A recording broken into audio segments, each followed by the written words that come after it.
துபாயில ஸ்கூல்ஸ் எல்லாமே க்ளோஸ் பண்ணி கொஞ்சம் லேட்டா தான் ஓப்பன் பண்ணாங்க. ரொட்டீன் எல்லாமே சேஞ்ச் ஆயிடுச்சு.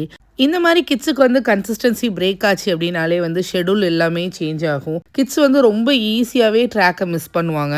கொஞ்சம் கிளாஸஸ் மிஸ் ஆனாலே போர்ஷன்ஸ் பெண்டிங் ஆயிடும். ஸ்லோவா ஸ்டடீஸ் இருக்கும். ஸோ நமக்கு ரொம்ப ஸ்ட்ரெஸ் அதிகமா இருக்கும். அப்போதான் எனக்கு ரொம்ப ஃபீல் ஆனது என்னன்னா, ஸ்கூலுக்கு வெளியில ஒரு கன்சிஸ்டன்சி ரொம்ப முக்கியம் அப்டின்ற மாரி எனக்கு ஃபீல் ஆச்சு. லாஸ்ட் இயர் கூட நான் ஸ்கூல் சிஸ்டம் பத்தி நான் ஒரு வீடியோ போட்டிருந்தேன். அப்ப கூட நெறைய பேர் மெசேஜ் பண்ணியிருந்தீங்க. எஸ்பெஷலி அந்த 9th, 10th, 11th, 12th ஸ்டூடண்ட்ஸ்க்கு. Subject options பத்தி கூட கேட்டிருந்தீங்க. Maths, physics. அப்போதான் சர்ச் பண்ணும்போது எனக்கு தெரிய வந்தது என்னன்னா, ஜகத்குரு பத்தி தெரிஞ்சது.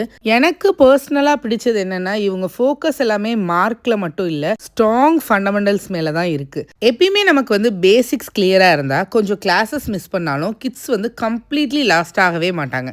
They can still catch up confidently. இன்னும் ஒரு இம்பார்ட்டன்ட் திங், டிஸ்ட்ரப்ஷன் டைமில் டவுட் ரொம்ப ஃபாஸ்ட்டாக அக்யூமுலேட் ஆகும். ஸோ ரெகுலராக டவுட் கிளியர் பண்ண ஒரு சிஸ்டம் இருந்தால் இட்ஸ் ரியலி ஹெல்ப்ஃபுல். ஜகத்குருவை பொறுத்தவரையும் இவங்க லாங் டைமாக இருக்காங்க. Experience teacher. ஜஸ்ட் போர்ஷன்ஸ் முடிக்கணும்னு இல்லை, ஸ்டூடெண்ட்ஸுக்கு புரிகிற மாதிரி டீச் பண்ணுவாங்க. நிறைய பேர் எங்கிட்ட ஆன்லைன் கிளாஸஸ் பற்றி கேட்டிருந்தீங்க. நீங்களும் ஜகத்குருவில் ஆன்லைன் கிளாஸில் உங்கள் கிட்ஸை ஜாயின் பண்ணணும் அப்படின்னா லிங்க் வந்து பயோவில் கொடுக்குறேன், செக் அவுட் பண்ணி பாருங்கள். கான்செப்ட் வந்து கிளியராக இருந்தால் போதுங்க. கிட்ஸ் படிக்கிறது மட்டும் இல்லை, சப்ஜெக்டை என்ஜாய் பண்ண ஆரம்பிச்சிருவாங்க. That's when real learning happens. Check out the link in bio. Thank you.